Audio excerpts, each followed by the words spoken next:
Ako po taga Laguna, pero ang swerte ko lang po, hindi ako taga Santa Rosa. Kasi meron tayong isang congressman dyan, taga Santa Rosa, may itsura, pero walang yan.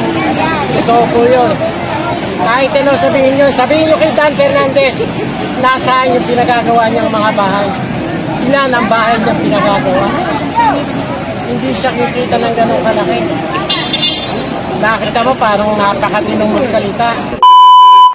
Shoutout po sa ating mga kababayan. Narito po tayong lahat ngayon. Wala pong religion to. Narito po ang mga kapatid nating Muslim. Wala pong hinihiling religion to. Laban po ito ng bawat isang Pilipino na may pagmamahal sa sarili niyang bansa. Ito na po ang huli natin laban. Magabi po nagsalita ang ating mahal na Pangulong, dating mahal na Pangulo, si President Rodrigo Roa Duterte. Hindi po siya nang-iinganyo ng military coup, pero napakahulugan ng kanyang sinabi. Ang militar kung hanggang kailan kayo susunod sa presidenteng bangat,